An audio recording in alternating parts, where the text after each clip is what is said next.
আমাদের সকলের অত্যন্ত প্রিয় ছাত্রছাত্রীরা, তোমরা তৃতীয় এবং পঞ্চম শ্রেণীর ছাত্রছাত্রী আজকের এই অনুষ্ঠানে আমাদের সঙ্গে আছো।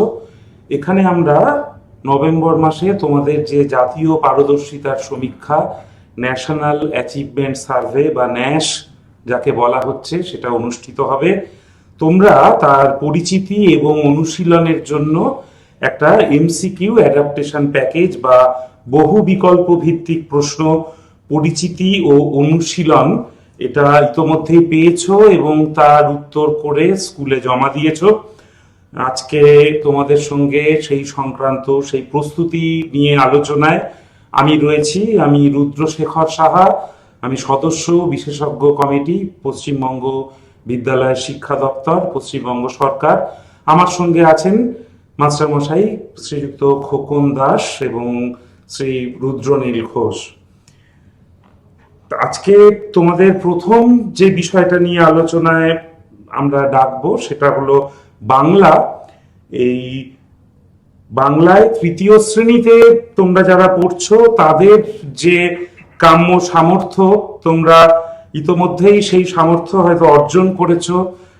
তোমরা দ্বিতীয় শ্রেণীতে শেখা হয়ে ওঠেনি এমন যুক্ত ব্যঞ্জন তোমরা চিনতে শিখেছো, তোমরা সেগুলো বলতে বা লিখতে শিখেছো, তোমরা কোনো ঘটনার বর্ণনা বা বিবরণ দিতে শিখেছো, কথার খেলা, ধাঁধা, শব্দছক সেগুলো তোমরা সলভ করতে পারো, তোমরা অপরিচিত পরিবেশের কথাবার্তা শুনে অভ্যস্ত এবং একটা বিপুল শব্দ ভাণ্ডারের সঙ্গে তোমরা প্রতিনিয়ত পরিচিত হচ্ছ। তোমরা সেই শব্দগুলো বুঝে প্রয়োগ করতে এবং যারা সেই শব্দগুলো ব্যবহার করছেন তোমরা তাদের কথাও বুঝতে পারছো। তোমাদের এটা একটা বিশেষ সামর্থ্য তোমরা অর্জন করছো, সেটা হলো স্পষ্ট উচ্চারণে যতিচিহ্ন বজায় রেখে বোধ অনুযায়ী ঠিক করে পড়তে পারছো। তোমরা তোমরা পাঠ্য বহির্ভূত পাঠ করতে পারছো। তোমাদের যে পাতাবাহার বই পড়ানো হয় ক্লাসে, সেই বইয়ের বাইরের পড়া সেইটা সম্বন্ধে তোমাদের একটা স্পষ্ট ধারণা তৈরি হচ্ছে এবং সেই পাঠগুলো থেকে যেই প্রশ্নগুলো তৈরি করা হচ্ছে, যেটা তোমরা এই এমসিকিউ অ্যাডাপ্টেশন প্যাকেজ বা বহু বিকল্প ভিত্তিক প্রশ্ন পরিচিতি ও অনুশীলনের প্রতিটি বিষয়ে উত্তর করেছো। তোমরা তো এটা করতে গিয়ে দেখেইছো যে সেটা বাংলাই হোক, গণিতই হোক বা এনভায়রনমেন্টাল সায়েন্সই হোক, সব প্রশ্নই কিন্তু ঠিক তোমাদের খুব যে চেনা জগৎ, তোমাদের পাঠ্য বই থেকে সরাসরি তো সেখানে প্রশ্নগুলো আসেনি, কিন্তু যেই দক্ষতাটা, যেই সামর্থ্যটা, অর্থাৎ তোমরা যেটুকু পারবে বলে আশা করা যায় এবং তোমরা সেটা নিশ্চয়ই পারো, সেইটুকুই সেখানে জানতে চাওয়া হয়েছে। বাংলার ক্ষেত্রে সেটা কিভাবে এসেছে? সত্যি শোনা গল্পের হাতে কলমে অংশটা ভাবো।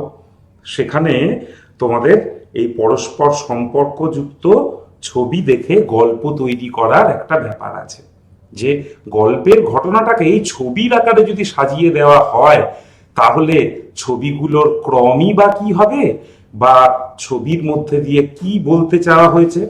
তোমাদের এই যে ভাগ 2 যেটা এমসিকিউ অ্যাডাপ্টেশন প্যাকেজে রয়েছে, নিচে দেওয়া ছবিগুলো দেখো। তোমরা তো সেই দুষ্টু রাখাল বালকের কথা জানো, যে তার সঙ্গেই যারা মাঠে গবাদি পশু চড়াতে যেত তাদেরকে কেন ডাকতো বলতো? তাদেরকে সে ডাকতো মজা করার জন্য। সত্যি সত্যি কিন্তু প্রথমে গবাদি পশুর পালে বাঘ পড়েনি, কিন্তু যেদিন সত্যি সত্যি বাঘ এলো সেদিন কিন্তু সে মিথ্যে কথা বলছে, মজা করছে ভেবে কেউ তাকে বাঁচাতে এলো না। দেখো, ছেলেটা সমস্ত কিছু ছেড়ে দিয়ে পালিয়ে যাচ্ছে এবং তারপরে বাঘ এসে একটা ভেড়াকে কিভাবে আক্রমণ করেছে। তা ছবিগুলিতে মাংসাশী প্রাণীটি কে? মানুষ নাকি ছাগল নাকি ভেড়া না নেকড়ে? এটা তোমরা সহজেই এখান থেকে বুঝতে পারছো। ঠিক একইভাবে ছবিগুলিতে কজনের হাতে লাঠি দেখা যাচ্ছে? একজন, দুজন, তিনজন নাকি চারজন? মানুষদের হাতে লাঠি ছিল, কিন্তু প্রত্যেকের হাতে কি লাঠি শেষ সময় অবধি ছিল? তা তো ছিল না। অর্থাৎ খুঁটিয়ে দেখো প্রশ্নগুলোকে এবং খুঁটিয়ে দেখে ঠিকভাবে সিদ্ধান্ত নিয়ে এই যে 4টে করে প্রশ্ন, প্রতিটি বিকল্প দেওয়া রয়েছে প্রতিটি প্রশ্নের জন্য 4টি করে, ঠিক বিকল্প কিন্তু একটি, সেটিকেই তোমাকে খুঁজে নিতে হবে। তোমরা ইতোমধ্যেই সেটা করেছো, কিন্তু এখন প্রশ্ন হচ্ছে কেন এই কথা বলা। তোমরা অনুমান করো যে এরকম যদি কিছু ছবি দেওয়া হয় তাহলে তোমাদের তার জন্য প্রস্তুতিটা কেমন হবে, বা চটপট বইয়ের পাতাগুলো খুলে যদি তোমরা কোনো গল্পের ক্রমটাকে বুঝে নিতে চেষ্টা করো, তাহলে তোমরা দেখবে একটা অন্য গল্পের প্রেক্ষিত যখন আসবে, একটা অন্য গল্পের প্রসঙ্গ তোমাদের কাছে যখন আসবে, তোমরা সেই ঘটনার ক্রমটাকে কিন্তু সহজেই বুঝে নিতে পারবে। যে পরপর ঘটনাগুলোকে যদি 1 2 3 4 করে সাজাই, তাহলে প্রথম ঘটনা কোনটা ঘটেছে, দ্বিতীয় ঘটনা কোনটা ঘটেছে, তৃতীয় ঘটনা আর চতুর্থই বা কোনটা। আর একটা ব্যাপার আছে, সেটা হলো এই যে ছবি, সেই ছবির মধ্যে তো বিভিন্ন চরিত্র আছে, এবং ছবিগুলোর মধ্যে প্রত্যেকটার সঙ্গে প্রত্যেকটার একটা সম্পর্ক আছে। সেই সম্পর্কগুলো তোমাদের চেনা পরিচিত জায়গা থেকে একটু খুঁটিয়ে দেখে খোঁজ নিয়ে সেইভাবে প্রস্তুতি নাও, তাহলে এই যে তোমাদের জাতীয় পারদর্শিতার সমীক্ষা হবে, তাতে তোমরা বিশেষভাবে সাফল্য পাবে। এখানে তোমাদেরকে বলা হয়েছে যে ছোট অংশ থাকবে, অনুচ্ছেদ ছোট, এবং তোমরা নিশ্চয়ই লক্ষ্য করেছো সেখানে কোনো কবিতা বা নাটক থেকে কোনো অংশ দেওয়া হয়নি। আর যারা ক্লাস 5-এ পড়ছো তাদের জন্য কিন্তু একটা বিজ্ঞাপন বা একটা প্রচারপত্র রয়েছে, সেটা রয়েছে তোমাদের ভাগ 3-এ, শিক্ষাই সবার আগে। কোন কোন অধিকার ছাত্রছাত্রীরা পশ্চিমবঙ্গ রাজ্যে রাজ্য সরকারের বিভিন্ন প্রকল্প থেকে তারা কি কি সুযোগ সুবিধা পেয়ে থাকে, সেই সংক্রান্ত একটি পোস্টার দেওয়া হয়েছে। এখন বিষয় হলো এই যে দেখো, তৃতীয় এবং পঞ্চম এই দুটো তো শ্রেণী তোমাদের, কিন্তু সেখানে শুধু এই 3টে ভাগ আর 15টা প্রশ্ন, তা দিয়ে কিন্তু সবটা বিষয় কাভার করা যায়নি। তোমরা নিজেরাই এই পাঠটা পড়তে পড়তে বুঝেছো যে এই শব্দটা বা এই বাক্যটা থেকে একটা প্রশ্ন হতে পারে, কিন্তু যখন প্রশ্নগুলো দেখেছো তখন দেখেছো সেখান থেকে প্রশ্ন দেওয়া নেই। কেন বলো তো? কারণ এটা যে এই 15টা প্রশ্নের মধ্যে সমস্ত বিষয়কে অঙ্গীভূত করে নেওয়া, তার মধ্যে সবকিছুকে সমানভাবে স্থান দেওয়া তো সম্ভব নয়। কিন্তু তোমাদের যে চিন্তার ভাবনার যে পরিসরটা আছে, যে প্রকর্ষটা রয়েছে, সেইটাকে কিন্তু তোমরা সজাগ রাখো।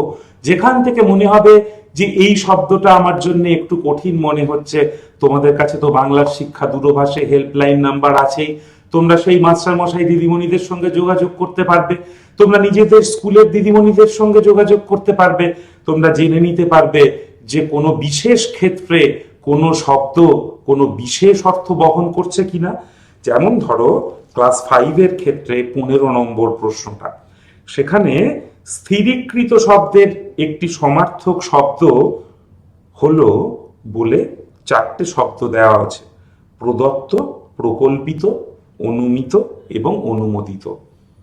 স্বাভাবিকভাবেই এই পোস্টারে কিন্তু এই 4টে শব্দের কোনোটাই দেওয়া নেই। তোমাকে হয় স্থিরীকৃত শব্দের অর্থটা জানতে হবে, নয়তো একটা আন্দাজ করতে হবে, একটা মেথড অফ এলিমিনেশন, ক্রমশ এক একটা বিকল্প তোমাকে বিবেচনা করে কোনটা ঠিক হতে পারে সেটাকে একটু খতিয়ে দেখতে হবে। এই প্রস্তুতিটা তোমার আরো জোরালো হবে, তুমি আরো সামর্থ্য অর্জন করবে যদি পাঠটা পড়তে পড়তে যতগুলো অচেনা শব্দ তোমার কাছে মনে হচ্ছে সেগুলোর একটা তালিকা তৈরি করে নিয়ে সেই শব্দগুলো সম্পর্কে তোমার তো একটা আন্দাজ তুমি করেই নেবে পাঠটা পড়তে পড়তে, কিন্তু খুব কনফার্ম হওয়ার জন্য, ব্যাপারটা সম্বন্ধে খুব নিশ্চিত হওয়ার জন্য তুমি একটুও দ্বিধা করো না, কোনো কুণ্ঠা রেখো না। বাংলার শিক্ষা দূরভাষে তাতে যোগাযোগ করো। মাস্টারমশাই দিদিমণিরা রাজ্য জুড়ে ছড়িয়ে আছেন তোমাদেরকে সাহায্য করার জন্য, আর তার পাশাপাশি তোমাদের স্কুলের মাস্টারমশাই দিদিমণিরা তো রয়েইছেন। ক্লাস 3-তে দেখো 4 নম্বর প্রশ্নটা রয়েছে: গায়ের জোরে যাকে কাবু করা যায় না, সে কি গন্ডার, নাকি বাঘ, নাকি মানুষ, নাকি সিংহ? এই পাঠ থেকে যেই অনুচ্ছেদটা তোমরা পড়েছো ভাগ 1-এ, সেখান থেকে এই উত্তরটা তোমরা পাবে। সেই উত্তরটা হয়তো সরাসরি খুব সেই অংশে বলা নেই, তোমাকে একটা পুরোটা পড়ে একটা ধারণা, একটা বোধে উত্তীর্ণ হতে হবে। এবং তুমি কতটা বুঝেছো এটা প্রমাণ করার একমাত্র ক্ষেত্র তো তোমার প্রয়োগের জায়গাটা। সেইখানে তোমাকে কিন্তু এই প্রশ্নের উত্তরটাকে লিখতে হবে। কোনো শব্দ জানাই শেষ কথা নয়, যেটা তোমাদের একটু আগে বলছিলাম যে শব্দের অর্থ তোমরা জানবেই, এবং তোমরা ইতোমধ্যেই জানো অনেক শব্দ এরকম আছে যার খুব সরাসরি একটা বিপরীত ভাবের অর্থযুক্ত একটা শব্দ হয়, যাকে আমরা বিপরীতার্থক শব্দ বলি। যেমন 5 নম্বর প্রশ্নটা রয়েছে, তোমরা দেখেছো হারের বিপরীতার্থক শব্দটি হলো জয়, জিত, পরাজয় নাকি জয়ী। দেখো, এর উত্তর করতে গেলে তোমাদেরকে শুধু কিন্তু বিপরীতার্থক শব্দটা জানলেই হবে না, এটা বিশেষ্য না বিশেষণ সেই দিকেও তোমাদের নজর রাখতে হবে। অর্থাৎ যেটা বলার যে 3টে ভাগের 15টা প্রশ্নের মধ্যে সমস্ত বিষয়কে অঙ্গীভূত করে নেওয়া সম্ভব নয়, কিন্তু প্রশ্ন তৈরি হওয়ার একটা সম্ভাবনা এই পাঠগুলোতে কিন্তু রয়েছে। যদি সেখান থেকে প্রশ্ন তৈরি হতো তোমাদের এই বহু বিকল্প ভিত্তিক প্রশ্ন পরিচিতি ও অনুশীলনে, তাহলে তোমরা একটা চর্চার পরিসর ইতোমধ্যেই পেয়ে যেতে। কিন্তু যেহেতু সেটা হয়নি, এটা একটা প্রশ্নপত্র, আর তোমরা জানো প্রশ্নপত্রে একটা সীমাবদ্ধ ক্ষেত্র, সেখানে সীমিত সংখ্যক প্রশ্ন সেখানে থাকে। সুতরাং এই যে আয়োজন, এটাকে তো সীমায়িত করে রাখা যাবে না, একটা বিস্তৃত আয়োজন করতে হবে। এই আয়োজনের দিক থেকে যেন কোনো খামতি না থাকে। আর ধরো আরেকটা বিষয় খুব জরুরি, কি বলতো, সেটা হলো কোনো প্রশ্ন উত্তর তৈরি করতে তোমাদের অনেকের খুব সমস্যা হয়েছে। ধরে নেওয়া যাক এখন যেই অংশটা বা যেই ধরনের প্রশ্ন, হয়তো বিপরীতার্থক শব্দগুলো তৈরি করতে সমস্যা হয়েছে, কিংবা এই যে পিকচার রিডিংটা রয়েছে, যে রাখাল গবাদি পশু চড়াচ্ছিল কোথায়, পাহাড়ের কোলে, নদীর ধারে, গাছের তলায়, ঘন জঙ্গল, খুব কাছাকাছি দেখবে বিকল্পগুলো রয়েছে, যে কোনো একটাই সম্ভব, কিন্তু ছবিগুলো খুঁটিয়ে দেখে তোমাকে উত্তর করতে হচ্ছে, কিংবা উত্তর করার ক্ষেত্রে তুমি কোনো ধরনের সমস্যার মুখোমুখি হয়েছ।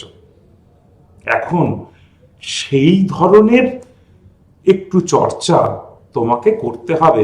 বারবার পাঠটা পড়ে বারবার করলে কি হয় বলতো, অনুশীলনের মধ্যে তুমি আরো তৈরি হয়ে যাবে, যে যত কঠিন প্রশ্নই হোক না কেন, যেভাবেই তোমাকে এই প্রশ্নটা তোমার সামনে রাখা হোক না কেন, তুমি সেটারই উত্তর করার একটা সাহস পেয়ে যাবে।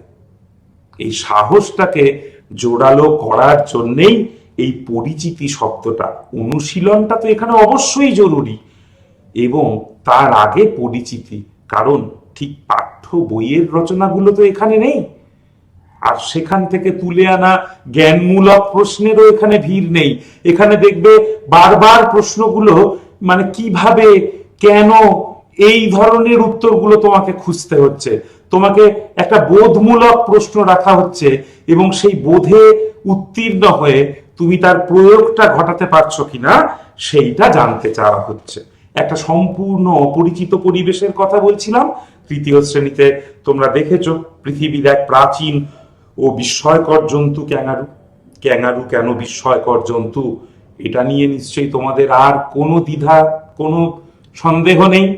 সুতরাং আর কি কি তথ্য ক্যাঙ্গারু সম্বন্ধে জানা যাচ্ছে, বা এই যে অস্ট্রেলিয়ার যে ভূপ্রকৃতি, সেখানকার যে পরিবেশ, সেইটা সম্বন্ধে আর তুমি কি পাচ্ছো, এই দেখো, এই একটা টেক্সটের যে চর্চা, একটা টেক্সট থেকে যে অনুশীলন, এবং কোন জায়গা থেকে প্রশ্ন হতে পারে, আর নতুন কি তুমি জানতে পারছো, এটাই তোমার জ্ঞানের পরিধিটাকে কিভাবে বাড়িয়ে দিচ্ছে।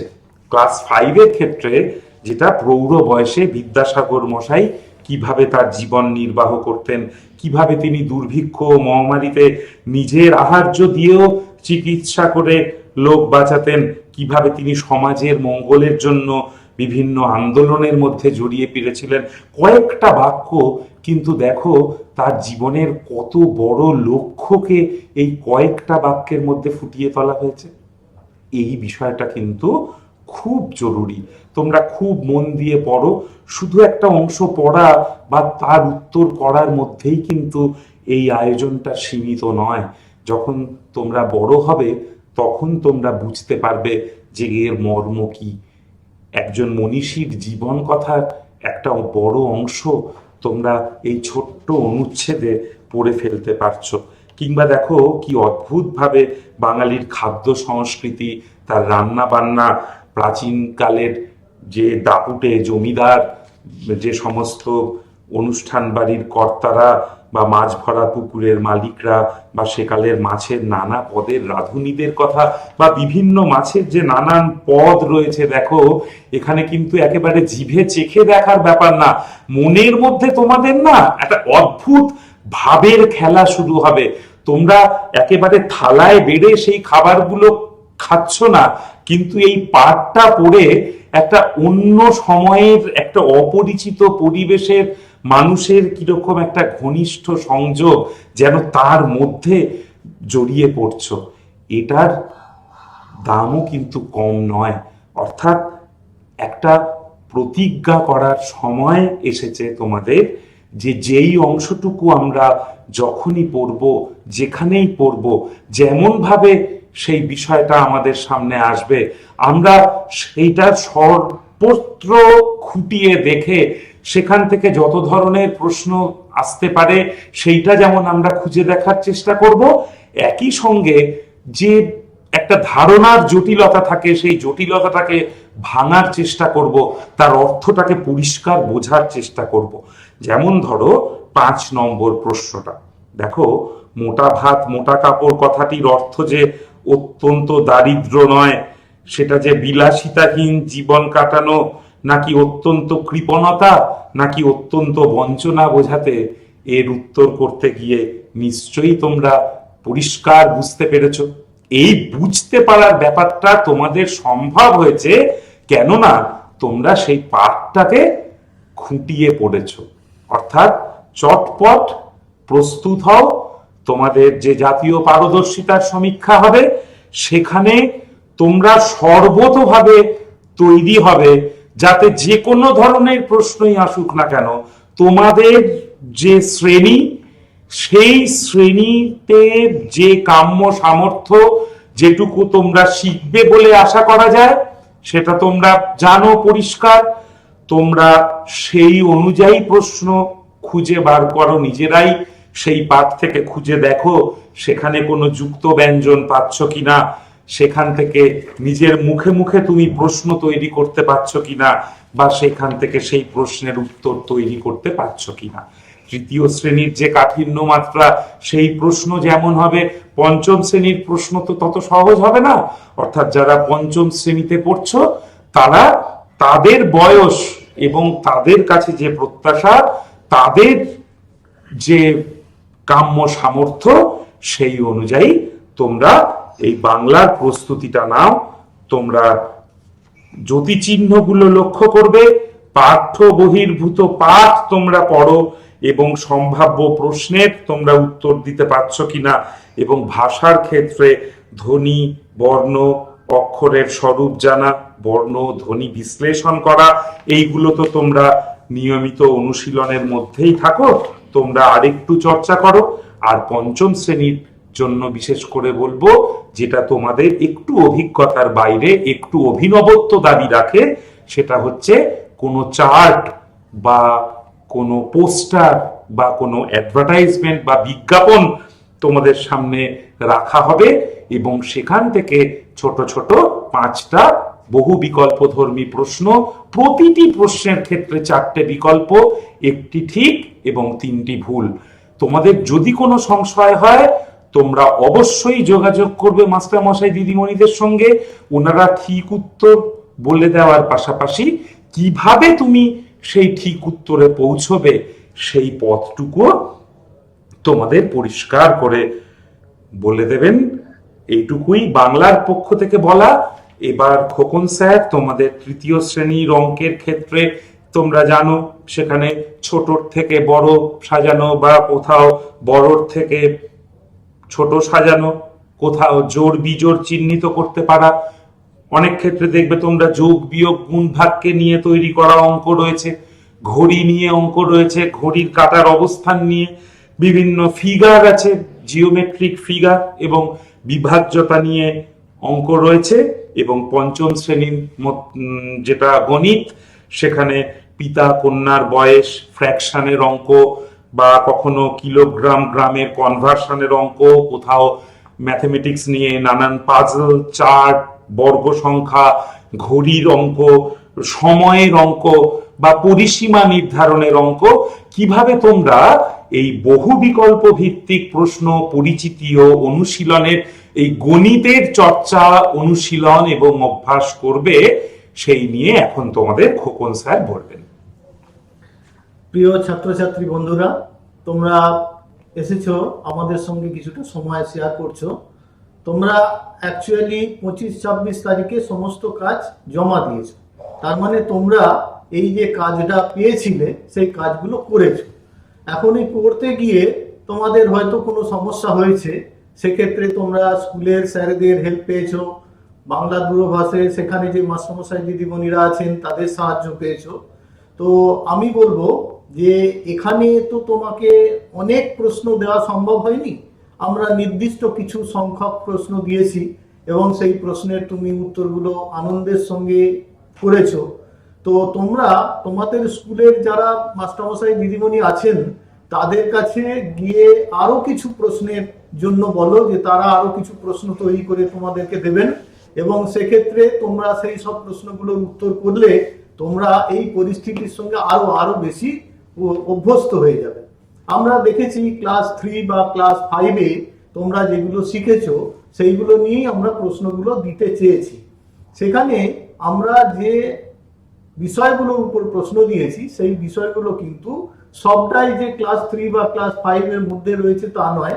তোমরা 5 ওঠার ক্ষেত্রে যে যে ক্লাস পেরিয়ে এসেছো সেই ক্লাসে তোমরা যা শিখেছো তার ভিত্তিতেও প্রশ্ন আছে। এখানে যেমন আমরা একটা প্রশ্ন নিয়ে তোমাদের আলোচনা করি, ক্লাস 3 এখানে একটা প্রশ্ন আছে যে তুমি দোকান থেকে 3 বাক্স সন্দেশ কিনলে, প্রতি বাক্সে 5টি করে সন্দেশ আছে, সেখান থেকে তুমি 2টি সন্দেশ ভাইকে দিলে, তাহলে তোমার কাছে আর কটা সন্দেশ আছে? এই প্রশ্নের উত্তর তোমরা হয়তো করে ফেলেছো ইতিমধ্যে। তো এটা করতে গিয়ে তোমাকে কি করতে হয়েছে? তোমাকে করতে গিয়ে দেখতে হয়েছে যে একটা বাক্সে আমার 5টা সন্দেশ আছে আর আমি 3টে বাক্স সন্দেশ কিনেছি, তাহলে 3টে বাক্সে কতগুলো সন্দেশ রয়েছে? তাহলে তুমি কি করতে পেরেছো না 3টে বাক্সে 5 5 5 এই 3টে 5 যোগ করে করতে পেরেছো। তো এক্ষেত্রে আমার প্রশ্ন হচ্ছে, যদি 3টের জায়গায় 30টা বাক্স দিতাম তাহলে কি তুমি 30 বার 5 যোগ করতে? তুমি বলবে না, নিশ্চয়ই করবো না। তখন আরো সহজভাবে করা যায়। কিভাবে সেটা তোমরা জানো। তোমরা জানো যে বারবার যোগ করার বদলে যদি আমরা একবার গুণ করি তাহলে কাজটা সহজ হয়ে যায়। তখন তুমি কি করেছো? তখন তুমি করবে কি না 30কে 5 দিয়ে গুণ করে দেবে। তো এক্ষেত্রেও তুমি খুব সহজে করতে পেরেছো নিশ্চয়ই, যে 3 আর 5 গুণ করেছো, দিতে তোমার কাছে টোটাল যে মোট যে সন্দেশের সংখ্যা সেটা তুমি পেয়ে গেছো। সেখান থেকে তুমি ভাইকে যতগুলো দিয়েছো, ভাইকে দিলে সেটা নিশ্চয়ই কি হয়, বাড়ে না, নিশ্চয়ই কমে যায়। আর কমে গেলে কি করতে হয় সেটা তুমি জানো। তাহলে এইভাবে তুমি কোয়েশ্চেনের মধ্যে ঢুকেছো। আমার অ্যাডভাইস তোমাদের ক্ষেত্রে থাকবে যে তোমরা যখন প্রশ্নের উত্তর করবে তখন প্রশ্নটাকে মন দিয়ে পড়ো। প্রশ্নটা যদি তুমি মন দিয়ে পড়ো তাহলে দেখবে প্রশ্নের মধ্যেই অর্ধেক উত্তর রয়েছে এবং সেই প্রশ্নটা যাচাই করতে করতে দেখবে তোমার আসল উত্তরে তুমি পৌঁছে গেছো। সেই জন্য প্রশ্ন তোমাকে খুব ভালো করে পড়তে হবে। এখানে আমরা এই প্রশ্নের পাশাপাশি দিয়েছি যে যোগের অঙ্ক আমরা দিয়েছি। সেই যোগের অঙ্ক কোথায় আছে, কোন অঙ্ক আছে সেটা তোমরা দেখলেই পাবে, বুঝতে পারবে। আমরা তোমাদের প্রশ্নে দেখবে যে 12 নম্বর প্রশ্নে দুটো ছবি দেওয়া আছে, একটা চেয়ারের ছবি, তার নিচে চেয়ারের দাম দেওয়া আছে, আর একটা টেবিলের ছবি দেওয়া আছে, তার নিচে টেবিলের দাম দেওয়া আছে। এবার তোমাকে জিজ্ঞেস করা হয়েছে যে তুমি একটা চেয়ার আর একটা টেবিল কিনলে তাহলে তোমার কত টাকা খরচ হলো। তাহলে একটা টেবিলের দাম তুমি জানো, একটা চেয়ারের দাম জানো, তুমি করেছো কি না সেই দুটো কি হয়েছে, সেই দুটোকে তুমি যদি কেনো তাহলে তোমার তো বেশি টাকা খরচ হয়েছে। তাহলে বেশি টাকা খরচ হয়েছে বলে তুমি সেখানে যোগ করে বার করে দিয়েছো। এখানে দেখো প্রশ্নটা একটু পাল্টে যেতে পারে, তোমাকে বললো দুটো চেয়ার আর একটা টেবিল কিনলে, তাহলে একটা চেয়ারের দাম তোমাকে দেওয়া আছে, তো তুমি দুটো চেয়ারের দাম নিশ্চয়ই বার করতে পারবে। দুটো চেয়ার একটু আগে আমি বলেছি, দুবার চেয়ারের দাম যোগ করেও বার করা যায়। আর আর কিভাবে করা যায় তোমরা জানো, যে বারবার যোগ না করে গুণ করেও বার করা যায়। তাহলে আমরা চেয়ারের দামকে 2 দিয়ে গুণ করেও আমরা চেয়ারের দাম বার করতে পারি। সেক্ষেত্রে চেয়ারের দাম পেয়ে যাব, আর টেবিলের দাম তো রয়েছে। এবারে তুমি এই চেয়ারের দাম আর টেবিলের দাম থেকে মোট দাম নিশ্চয়ই বার করতে পেরেছো বা পারবে। আমরা তোমাদের প্রশ্নেতে ক্লাস 3 প্রশ্নতে ঘড়ির অঙ্ক দিয়েছি। তোমরা দেখেছো যে বলা আছে যে একটা ঘড়ির যে মিনিটের কাঁটা সেটা একদিনে কতবার সম্পূর্ণ ঘোরে। তো এইটা যখন করতে যাবে তখন তোমার একটু পূর্ব জ্ঞান লাগবে। কেন না, একদিন মানে কত ঘন্টা এটা তোমাকে ভাবতে হয়েছে। তাহলে একদিন সমান কত ঘন্টা তুমি ভেবে নিয়েছো, আর 1 ঘন্টায় মিনিটের কাঁটাটা কবার ঘুরেছে সেটা তুমি তোমার পর্যবেক্ষণ থেকেও লক্ষ্য করে ফেলেছো।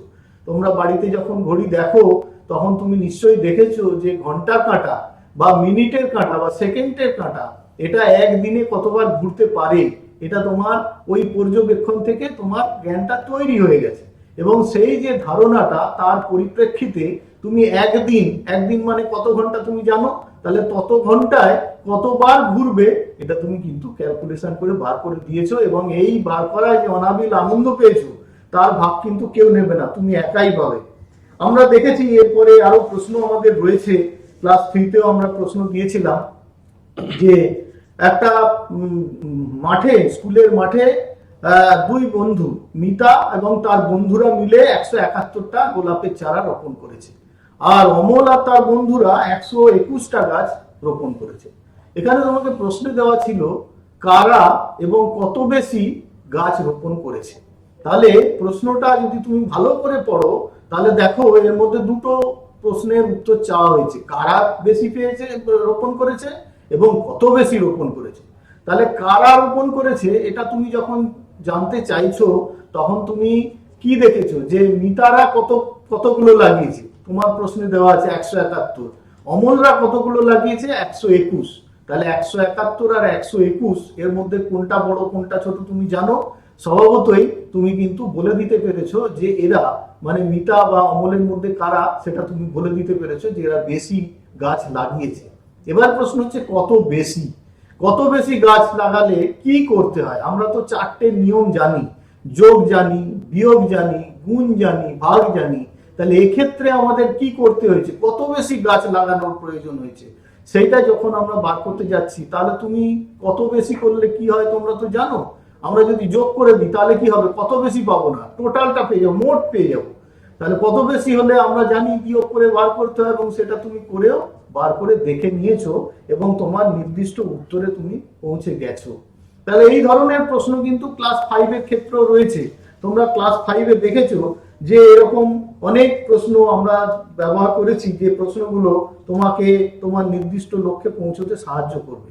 আমরা এখানে দেখেছি যে একটা ফিতে, সেই ফিতেটা 15 মিটার লম্বা, তার থেকে 5 মিটার কেটে নেওয়া হয়েছে। কেটে নেওয়ার পরে কত অংশ অবশিষ্ট আছে।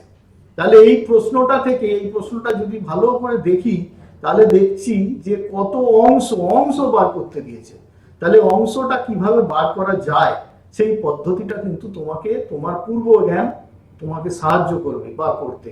তুমি আগে যা শিখে এসেছো সেখান থেকে তুমি এই কত অংশ বার করাটা শিখে গেছো।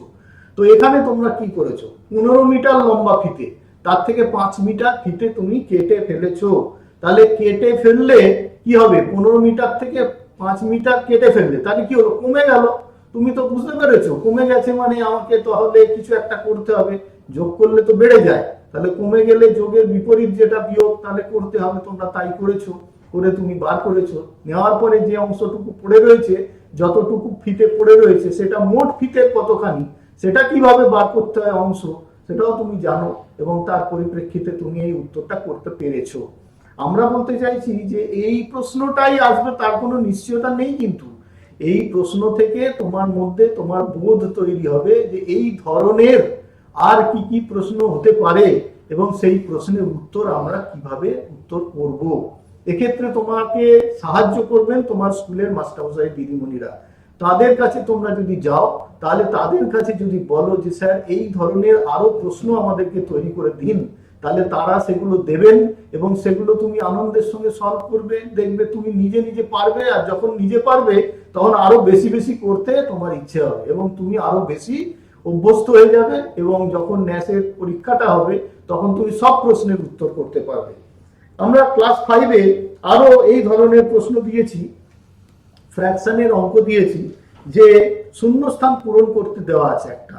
দেখো 1-এর 5, 6-এর অঙ্কটা 1-এর 5 সমান সমান 3-এর 15 সমান 5-এর 25 সমান সমান 7 এই হরটা বার করতে দেওয়া আছে।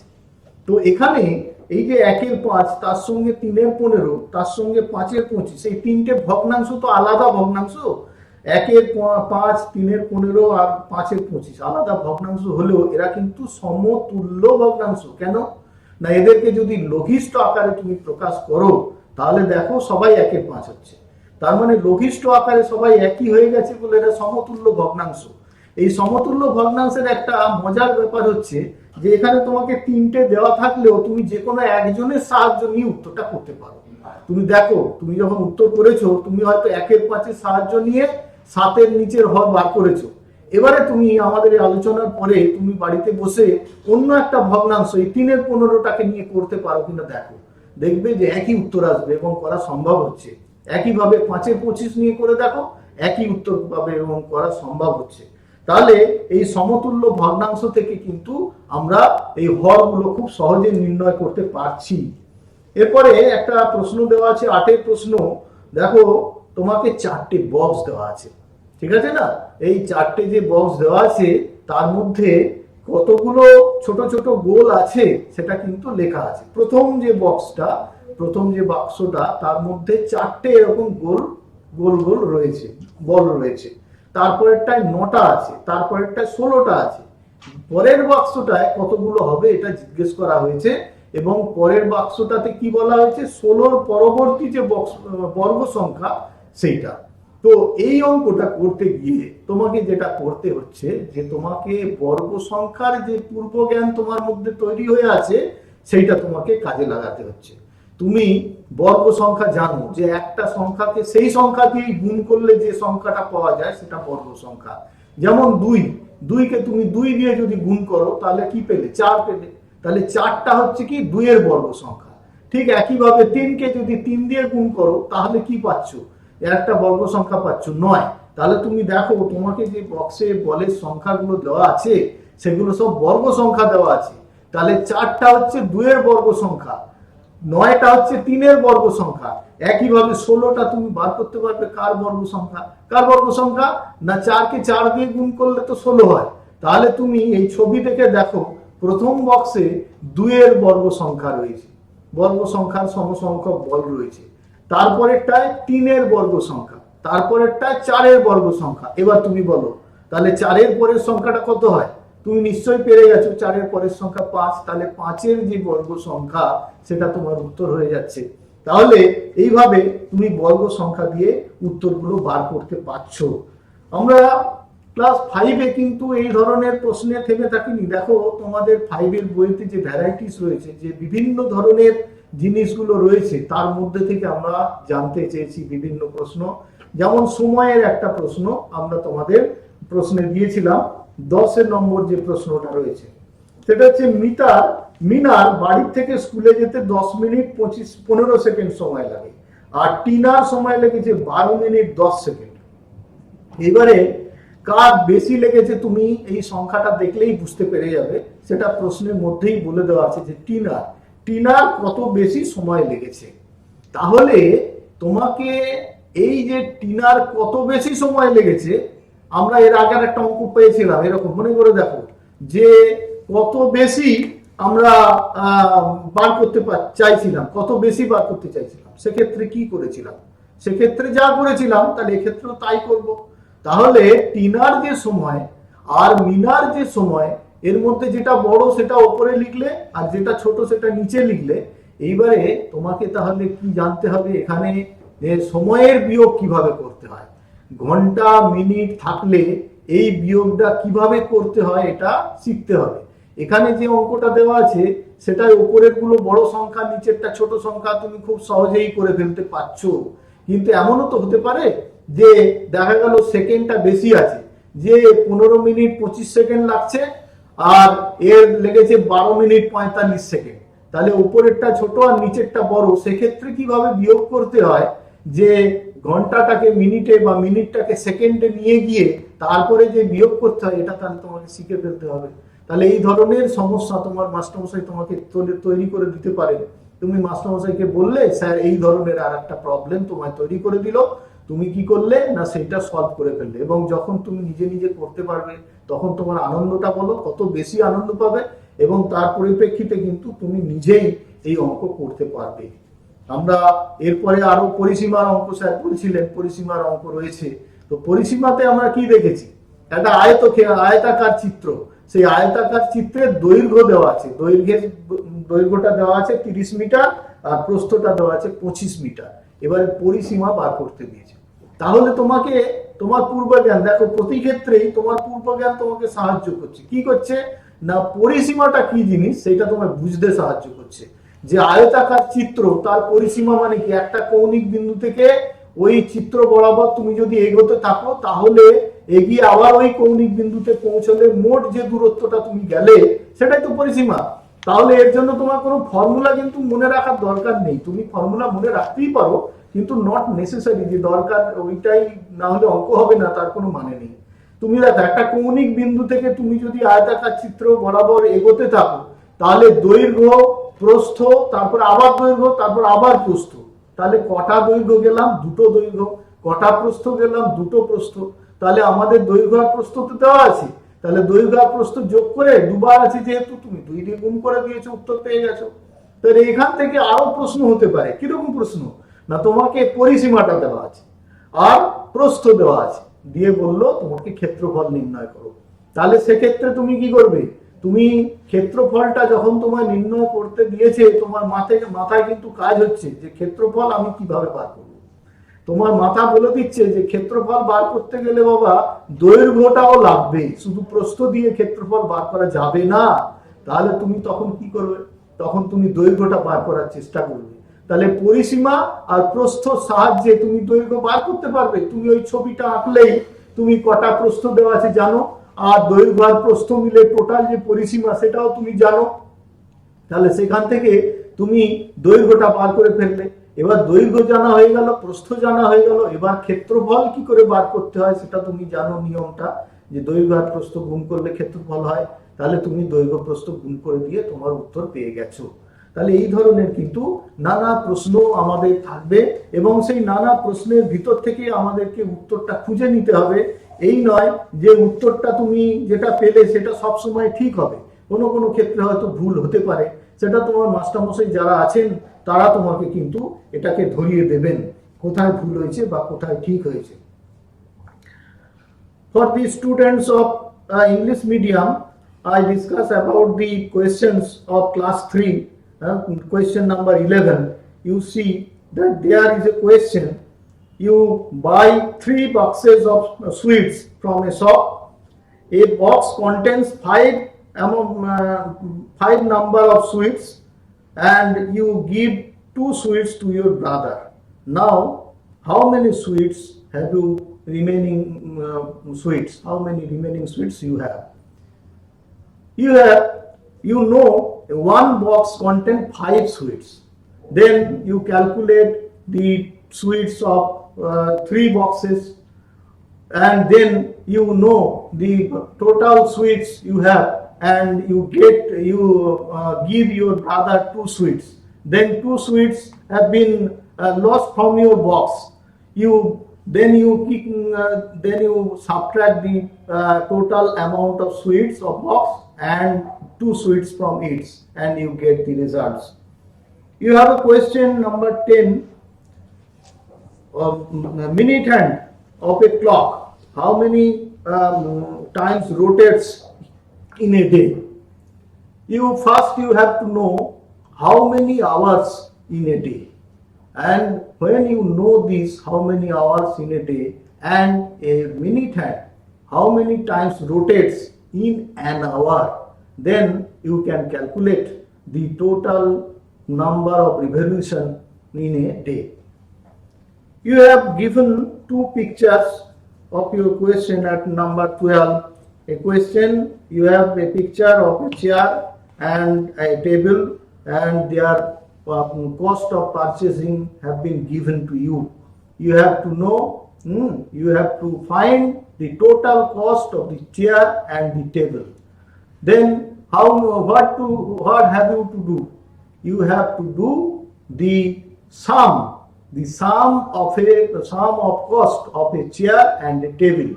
You have to calculate the sum of the cost of the chair and table. Sum, you have how you find the sum. You know, the total addition helps you to find the sum of the cost. In class 5, you have given question in fraction. 4 fractions have been given to you: 1 by 5, 3 by 15, 5 by 25, and 7 by or denominator. Question mark there. You have to find the denominator of the fraction whose numerator is 7. You have given 3 fractions: 1 by 5, 3 by 15, and 5 by 25. 3 different fractions. But these 3 fractions are same. You can cut 3 and 15, you get 1 by 5, and 5 and 25, you can get 1 by 5. Therefore, these 3 distinct fractions are same. And by using one fraction, only one, you can choose 1 by 5, you can choose 3 by 15 or 5 by 25, and by this fraction you can get the denominator of 7. In question number 8, what is the square number after 16? There are 4 boxes. First box contains 4 number of balls. Second box 9 number of balls. Third box contains 16 number of balls.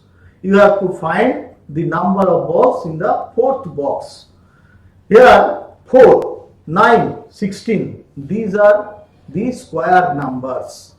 4 is square of 2. How? 2 into 2 makes 4. Then 9, 3 into 3 makes 9. Therefore 9 is the square number of 3. Similarly 16 is the square number of 4. Therefore 2, 3, 5, after that 2, 3, 4, after that 5. So therefore the result of the 4th box is 5 into 5, that is 25. So we have get the answer. তো ছাত্রছাত্রী যারা ছাত্রছাত্রী যারা আছো, তোমাদেরকে বলবো তোমরা এই ধরনের যে এই কোয়েশ্চেনগুলোকে আলোচনা করো নিজেদের মধ্যে, এবং আরো বেশি প্রশ্ন চেয়ে নাও মাস্টারমশাইদের দিদিমণিদের থেকে, এবং সেগুলো নিয়ে তোমরা যদি প্র্যাকটিস করো, আমাদের স্যার রুদ্র স্যার বলেছেন তোমাদেরকে যে কিভাবে চিন্তা করতে হবে, কিভাবে এগোতে হবে, তাহলে দেখবে তোমরা কিন্তু 2021-এর এই যে ন্যাস পরীক্ষাটা হবে তাতে কিন্তু রিমার্কেবল রেজাল্ট করবে, দারুণ রেজাল্ট করবে। এবং সেক্ষেত্রে তোমার যেমন ভালো লাগবে, তোমার অভিভাবক, তোমার মাস্টারমশাই সবাই ভালো লাগবে, আমাদেরও খুব ভালো লাগবে। আমাদের এরপরে স্যার আছেন। ধন্যবাদ খোকন বাবু। তোমরা শুনলে অঙ্ক নিয়ে আলোচনা। মাস্টারমশাই কিন্তু একটা কথা তোমাদেরকে বলেছেন যে তোমরা তোমাদের মাস্টারমশাইয়ের কাছে যাও, তোমরা সেখান থেকে আরো প্রশ্ন নিয়ে আসো, এবং তোমরা নিজেদের মতো করে প্রস্তুতি নেওয়ার ক্ষেত্রে যদি কোনো সমস্যা হয় তাদের থেকে সমাধান করে নাও, কিন্তু শারীরিকভাবে কখনো নয়। তোমরা কিন্তু বাড়িতেই থাকবে, তোমরা যোগাযোগ করো তাদের সঙ্গে টেলিফোনের মারফত, আর নয়তো তোমাদের কাছে তো উপায় আছেই, তোমরা জানো বাংলা শিক্ষা দূরভাষে, সেখানে তোমরা সেই টোল ফ্রি নাম্বারে ফোন করে যেই ক্ষেত্রে অঙ্কের যেই ক্ষেত্রে বা যে কোনো বিষয়ের এই যে জাতীয় পারদর্শিতার সমীক্ষা তার প্রস্তুতির জন্য যা তোমাদের প্রয়োজন তোমরা জানতে একদম দ্বিধা করবে না। এবার তোমাদের এনভায়রনমেন্টাল সায়েন্স নিয়ে রুদ্রনীল স্যার কথা বলবেন। আমার স্নেহের ছাত্রছাত্রীরা, এতক্ষণ তোমরা রুদ্রশেখর স্যার আর কপুর স্যারের কাছ থেকে বাংলা আর অঙ্কের বিভিন্ন ধরনের প্রশ্ন কিভাবে তোমরা উত্তর করবে সেটা সম্বন্ধে জানবে। এসো এবারে আমরা আমাদের পরিবেশ বা এনভায়রনমেন্টাল সায়েন্স এই সংক্রান্ত যে প্রশ্নগুলো আছে ক্লাস 3 আর ক্লাস 5-এর, তার কিছু প্রশ্ন নিয়ে আমরা আলোচনা করি। যদিও তোমরা ইতিমধ্যেই এই প্রশ্নগুলোর উত্তর করে জমা দিয়েছো তোমাদের স্কুলের মাস্টারমশাই দিদিমণিদের কাছে, কিন্তু তাও তোমাদের কাছে এই সঙ্গে একটু আলোচনা করি যে এই প্রশ্নগুলো উত্তর করতে গেলে তোমাদের কোন কোন ধাপের মধ্যে দিয়ে গেলে উত্তর করতে সুবিধা হবে। তো এই বহুবিকল্প ভিত্তিক প্রশ্ন পরিচিতি ও অনুশীলন, তা আমাদের পরিবেশের যে 3য় শ্রেণী তার প্রথম প্রশ্নটা দেখি আমরা। কি বলছে? জল বাঁচাতে নিচের কোন কাজটা করা উচিত নয়? 4টে অপশন আছে। যত সম্ভব বৃষ্টির জল দিয়ে চাষ করা, ফুল গাছের গোড়ায় কাঁচা আনাজ দেওয়া, জল দেওয়া, জলের কল খুলে রেখে দেওয়া, আর বৃষ্টির জল ধরে রেখে সেই জলে স্নান করা। তোমরা বুঝতে পারছো যে এই প্রশ্নটা জল সংরক্ষণের যে সচেতনতা সেই সংক্রান্ত প্রশ্ন। আর যদি ভালো করে প্রশ্নটা লক্ষ্য করো তাহলে দেখবে এই অপশনগুলোর মধ্যে তোমার জল বাঁচানোর কথা যেমন আছে, আবার জল নষ্ট হওয়ার কথাও আছে। তোমাদের এখান থেকে কি করতে হবে? তাহলে জল নষ্ট করার সঙ্গে সম্পর্কিত যে অপশানটা সেটাকে খুঁজে বার করতে হবে, তাহলে দেখবে তোমরা উত্তরটা পেয়ে গেছো। আমি চলে আসি এর পরের একটা প্রশ্নে। এর পরের প্রশ্নটা হচ্ছে 5 নম্বর প্রশ্ন। 5 নম্বর প্রশ্নে দেখবে 2টো উনুন, একটা স্টোভ আর একটা গ্যাসের ওভেন দেওয়া আছে, এবং বলা হয়েছে যে নিচের কোনটির সাহায্যে রান্না তাড়াতাড়ি হবে। এখানে তোমাদের অভিজ্ঞতার থেকে এটা প্রশ্নটা উত্তর করতে হবে, কিন্তু তোমাদের একটা ছোট্ট তোমাদের ক্লু দিই। ক্লুটা হচ্ছে কি, তোমরা এখানে খেয়াল করে দেখবে যে এই 4টে যে তোমাদের ছবি দেওয়া আছে তাতে কোনটাতে কোন ধরনের জ্বালানি ব্যবহার করা হচ্ছে। কোনটায় কাঠ, কোনটায় কয়লা, কোনটায় কেরোসিন, কোনটায় গ্যাস। তাহলে এই জ্বালানিগুলো যদি তোমরা আইডেন্টিফাই করতে পারো কোন ছবিতে কোন কোন জ্বালানি ব্যবহারের কথা বলা হয়েছে, তাহলে কিন্তু তোমরা উত্তরটা সেখান থেকেই সহজেই খুঁজে পাবে। আচ্ছা, তাহলে আমি এরপরে যে অংশটায় আসবো সেটা হচ্ছে প্রশ্ন নম্বর 10। দেখো কি বলছে। বলছে তোমাদের ঘরে অনেক পুরনো খবরের কাগজ জমা হয়েছে। আমি আবার বলবো এই প্রশ্নটা কিন্তু খুব ভালোভাবে পড়তে হবে, কারণ না পড়লে ভুল করার সম্ভাবনা। কি করলে পরিবেশ দূষিত হবে না, তোমার ঘর খালি হবে, আবার নতুন কাগজ তৈরির ব্যবস্থাও করা যাবে? অপশনগুলো কি আছে?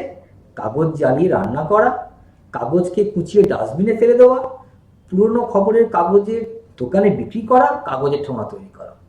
দেখো এর মধ্যে কিছু অপশন আছে তোমরা পড়েই বুঝতে পারছো যেটা পরিবেশ দূষণ ঘটাবে। আবার কিছু অপশন আছে যেখানে কিন্তু কাগজকে আমরা পুনর্ব্যবহার করতে পারি সে সংক্রান্ত অপশন দেওয়া আছে বা বিকল্প দেওয়া আছে। কিন্তু আমাদের কিন্তু প্রশ্নে পরিষ্কার বলেছে যে পরিবেশ দূষিত হবে না, ঘর খালি হবে না, হবে, আর লাস্ট আরেকটা শর্তও বলেছে যে নতুন কাগজ তৈরির ব্যবস্থাও করা যাবে। সুতরাং এটা খেয়াল রাখতে হবে যে এই অপশনগুলোর মধ্যে থেকে কোনটাতে নতুন কাগজ তৈরির ব্যবস্থা করা যাবে। শুধু পরিবেশ দূষণ হবে না আর ঘর খালি হবে বললেই কিন্তু হবে না, 3টে শর্তই যেখানে কাজ করবে সেই অপশনটাই তোমার এখানে হবে। সুতরাং সেইভাবে তোমাদের কিন্তু এই প্রশ্নের উত্তরটাকে বেছে নিতে হবে। আমি আরেকটা প্রশ্ন তোমাদের সঙ্গে আলোচনা করি। দেখো একটা 13 নম্বরের প্রশ্ন, এটা একটা চিত্র নির্ভর প্রশ্ন। দেখো এখানে একটা ছবি দেওয়া আছে। প্রশ্নে বলা আছে কি, প্রতিদিন সকাল 7টায় সবিতা কাজে যায়। পোশাক দেখে বলো তো সবিতা কোথায় কাজ করে? 4টে বিকল্প আছে। বিকল্পগুলো কি কি? ব্যাংকে, পুলিশ স্টেশনে, হাসপাতালে, বিদ্যালয়ে। তোমরা তোমাদের পাঠ্য বইয়ে তোমরা দেখেছো যে বিভিন্ন পেশার সঙ্গে বা জীবিকার সঙ্গে যে বিভিন্ন পোশাক সম্পর্কিত সেই সম্বন্ধে তোমরা জেনেছো।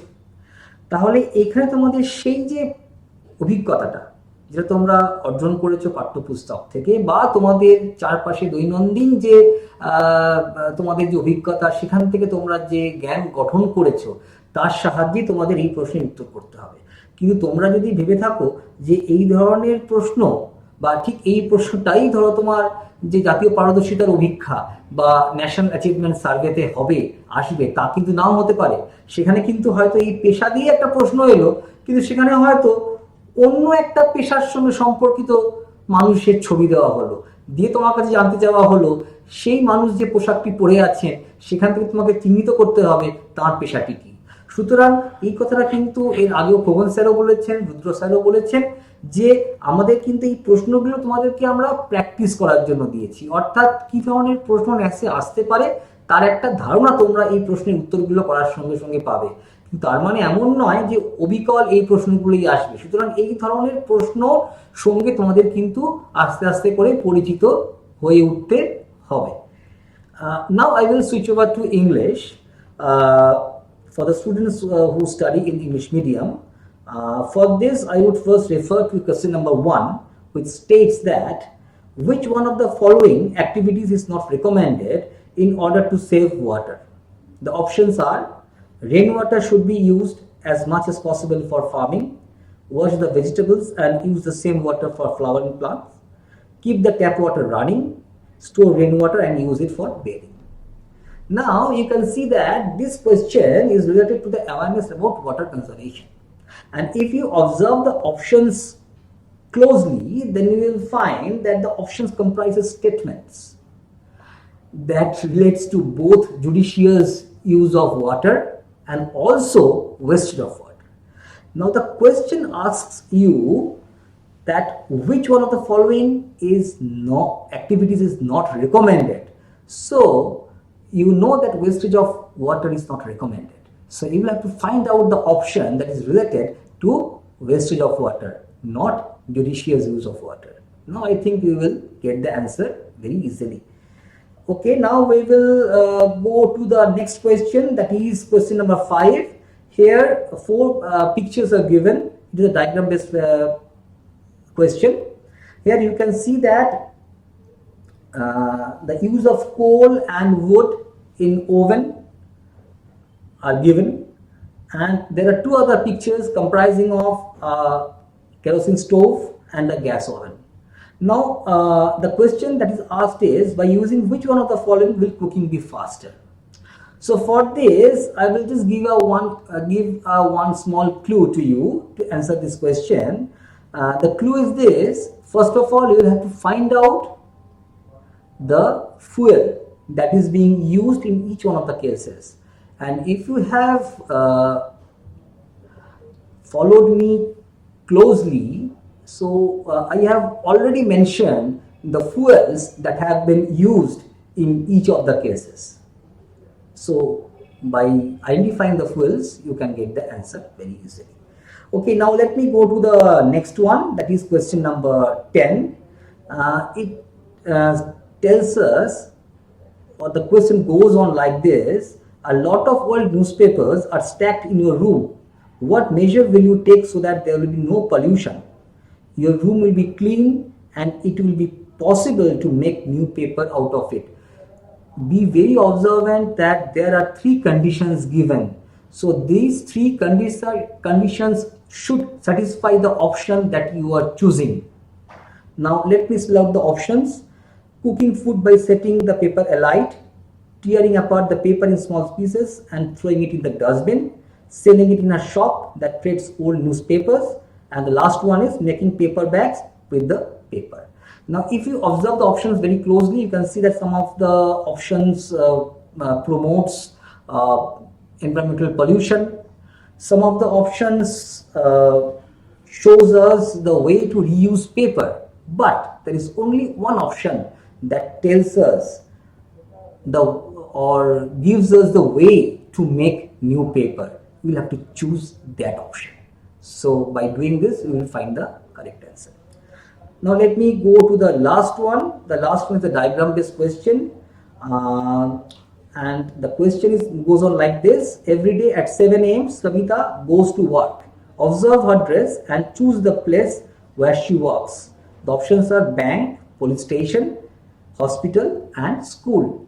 Now here you will have to identify the profession of Shobita by looking at her dress. But do not expect that this very question will come in NAS. Maybe some other questions that have some other pictures from persons from other professions may be given to you, and you are asked to tell their profession or where they goes to work. So you will have to practice this type of question to excel well in National Achievement Survey. Now I will be discussing some questions from class 5. First of all, I will discuss it in Bengali, then I will discuss it in English. Okay, so let me go to class 5. পঞ্চম শ্রেণীর ক্ষেত্রে আমরা যদি কিছু প্রশ্ন আলোচনা করি তাহলে আমরা দেখব যে সেখানে বিভিন্ন ধরনের প্রশ্ন আছে। আমরা তো সব প্রশ্ন আলোচনা করতে পারবো না, আমরা 3-4টি প্রশ্ন এখানে আলোচনা করব যে কিভাবে তোমরা এই প্রশ্নগুলোর উত্তর করতে পারো। দেখো 2 নম্বর প্রশ্নটা। 2 নম্বর প্রশ্নে একটা ক্রম খুঁজে বার করার কথা বলা হয়েছে। কি বলছে? বলা হয়েছে মানবদেহে খাবার যে পথে হজম হয় তার সঠিক ক্রমটি খুঁজে বার করো। 4টে অপশন আছে: মুখবিবর, পাকস্থলী, গ্রাসনালী, ক্ষুদ্রান্ত্র, মুখবিবর, গ্রাসনালী, পাকস্থলী, ক্ষুদ্রান্ত্র, মুখবিবর, পাকস্থলী, ক্ষুদ্রান্ত, গ্রাসনালী, আর মুখবিবর, গ্রাসনালী, ক্ষুদ্রান্ত, পাকস্থলী। তোমরা জানো যে আমরা যখন খাবার খাই মুখ দিয়ে খাবারটা খাই, সেই জন্যই দেখবে এই 4টে অপশনে কিন্তু মুখবিবরটা একদম প্রথমে রাখা আছে, কিন্তু তারপরের অপশনগুলো কিন্তু মিলিয়ে মিশিয়ে রাখা আছে। তোমাদেরকে খুঁজে বার করতে হবে। কি বার করতে হবে? যে পাকস্থলী, গ্রাসনালী, ক্ষুদ্রান্ত, এই যে 3টে অংশ আছে আমাদের খাদ্য নালীর, তো বা ডাইজেস্টিভ ট্র্যাক্টের, তো তার কোন অংশটা আগে আসে কোন অংশটা পরে আসে, অর্থাৎ খাবার কোথায় আগে পৌঁছয়, খাবার কোথায় পরে পৌঁছয়, তাহলে এর সঠিক ক্রমটা কিন্তু তোমাদের খুঁজে বার করতে হবে। আমরা চলে আসি এবারে 3 নম্বর প্রশ্ন। দেখতে পাচ্ছ এটা একটা ডায়াগ্রাম বেস প্রশ্ন, এখানে একটা গ্রহণের ছবি দেওয়া আছে। প্রশ্নে কি বলা আছে? উপরের ছবিতে পৃথিবীর ঘ চিহ্নিত স্থানে কি হবে? পূর্ণগ্রাস সূর্যগ্রহণ, খণ্ডগ্রাস সূর্যগ্রহণ, খণ্ডগ্রাস চন্দ্রগ্রহণ, নাকি সূর্যগ্রহণ দেখা যাবে না? অর্থাৎ এখানে খুব ভালো করে লক্ষ্য করে দেখো, এই কয়েকটা ধাপ আছে এই প্রশ্নটার। আগে তোমাদের বের করতে হবে যে চাঁদ কখন পৃথিবী আর সূর্যের মাঝে আসে, বা চাঁদ যখন পৃথিবী আর সূর্যের মাঝে আসে তখন কি হয়, সূর্যগ্রহণ না চন্দ্রগ্রহণ। তারপর তোমাদের ঠিক করতে হবে বা সিদ্ধান্ত নিতে হবে যে এই পৃথিবীর ঘ চিহ্নিত স্থান থেকে কোনো গ্রহণ কি দেখা যাবে, আর যদি দেখা যায় তাহলে সেই গ্রহণটা কি হবে, পূর্ণগ্রাস না খণ্ডগ্রাস, নাকি কোনো গ্রহণ দেখা যাবে না, নাকি সূর্যগ্রহণ ওখান থেকে ওই অংশ থেকে দেখা যাবে না। সুতরাং এটা তোমাদের কিন্তু সূর্যগ্রহণ আর চন্দ্রগ্রহণ সম্বন্ধে তোমরা যখন জেনেছ, সেই তোমাদের জ্ঞানটাকে প্রয়োগ করে এই প্রশ্নটার উত্তর তোমাদের কিন্তু দিতে হবে। চলে আসি পরের একটা প্রশ্ন। পরের প্রশ্ন হচ্ছে 9 নম্বরের প্রশ্ন। 9 নম্বরের প্রশ্নে এখানে বলা আছে মাছ কেটে ছোট ছোট টুকরো করে ধুয়ে রাখা হলো।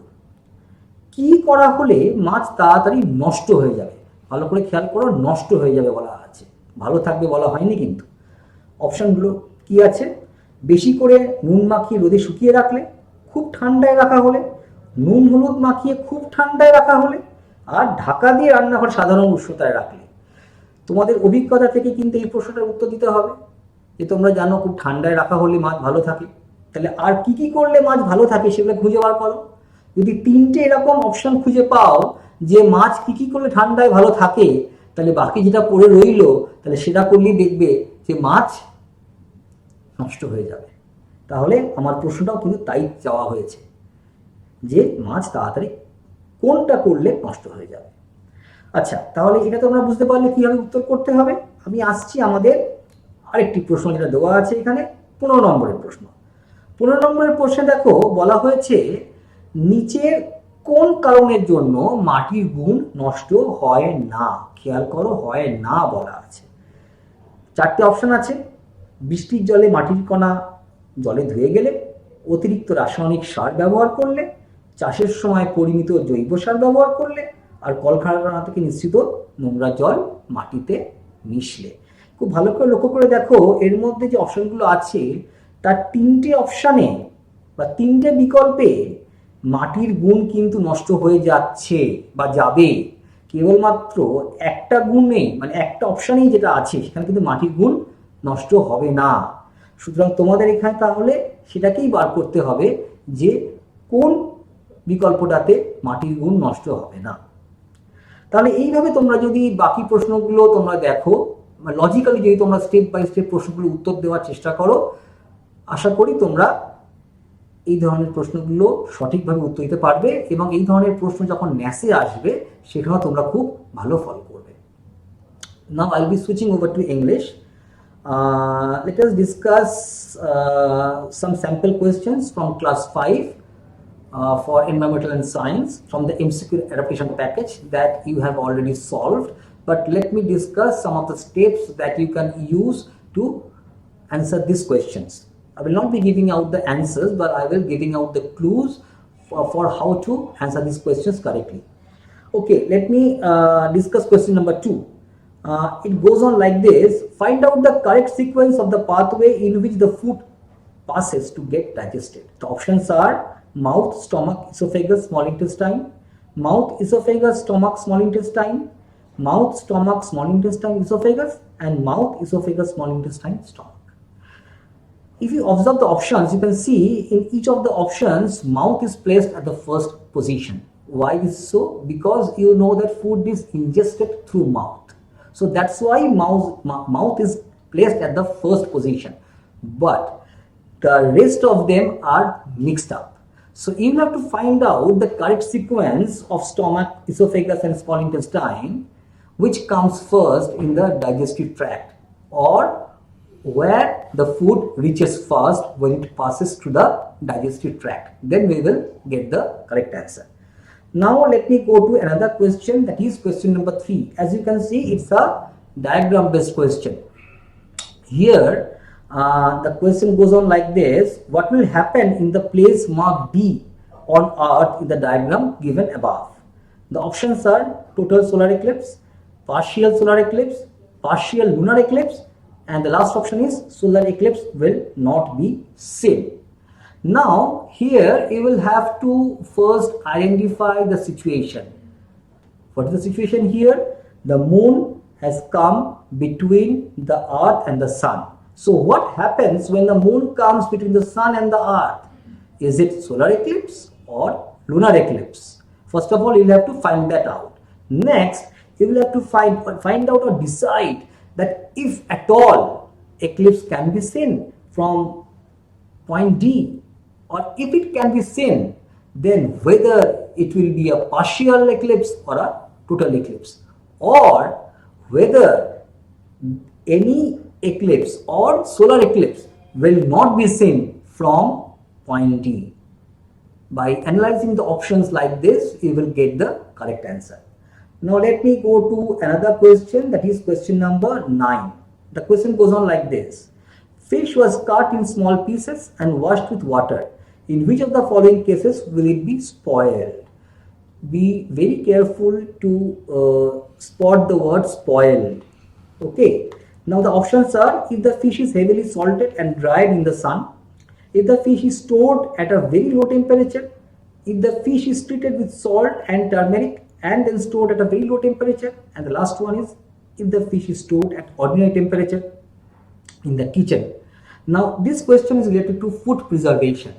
So you will have to apply the knowledge that you have regarding food preservation while answering this question. So you will have to find out in which of the cases the food will not get spoiled. So you will have to find out the options where the food will not get spoiled. By eliminating those options, you will get the option which will make the food spoiled. Okay, now let me go to the next question, the last question of this session that I will discuss. That is question number 15, which tells us, or the question goes on like this: which one of the following reasons is not responsible for soil degradation? Be careful to observe the word not, is not responsible. Now the options are: soil particles washed away in rainwater, excess use of chemical fertilizers, adequate use of organic manure during cultivation, and mixing of dirty water discharged from factories with soil. Now here you will have to observe the options very carefully. Then you will find out that some of the options or 3 of the options is responsible for soil degradation. Only one is not responsible for soil degradation. Moreover, that option helps in the improvement of soil quality. So you will have to eliminate the options that are responsible for soil degradation. Then you will find out the answer which is not responsible for soil degradation. So by using the logic and step by step, the way that I have described to you, you will be able to answer different kinds of questions. And I hope that by solving this paper, you are more than familiar with the type of questions that will be coming in the upcoming NAS that will be held on 12th of November 2021. And I wish you every luck and success in the upcoming NAS examination. Thank you. ধন্যবাদ রুদ্রনীল স্যারকে। অনেকক্ষণ লেখাপড়া হলো, এবার একটা গল্প বলে আজকের সেশন থেকে আমরা বিদায় নেব। একজন বেলুনওয়ালার কাছে একটা ছোট্ট মেয়ে গিয়ে দাঁড়িয়েছে, বলছে, কাকু এই হলুদ বেলুনটাকে যদি তুমি ছেড়ে দাও এটা কি আকাশে উড়ে যাবে? বললো, হ্যাঁ নিশ্চয়ই। বলছে, আর এই লাল বেলুনটাকে? বলছে, হ্যাঁ। বলছে, আর এই সবুজটাকে? বললো, হ্যাঁ। বাচ্চাটা আরো কোনো একই ধরনের প্রশ্ন করার আগে যিনি বেলুন বিক্রেতা তিনি বললেন, শোনো, বাইরের রংটা আসল নয়, এই বেলুনটার ভেতরে একটা বিশেষ গ্যাস আছে এবং তারই জোরে এই বেলুনটা আকাশে উড়ে যায়। তোমাদের বলি, তোমাদের মধ্যেও আছে চেতনার আলো, তোমাদের অনন্ত মেধা রয়েছে, সেটার প্রয়োগ তোমরা ঘটাবে এবং রঙিন প্রজাপতির মতো উচ্ছল হয়ে অপরিমেয় সাফল্য তোমরা শুধু আসন্ন যে জাতীয় পারদর্শিতার সমীক্ষা তাতে নয়, জীবনের সর্বক্ষেত্রে অর্জন করবে। এটা আমাদের সকলের পক্ষ থেকে তোমাদের প্রতি শুভাশিস এবং শুভকামনা। ভালো থেকো সবাই, সুস্থ থেকো, ভালো করে পরীক্ষা দাও।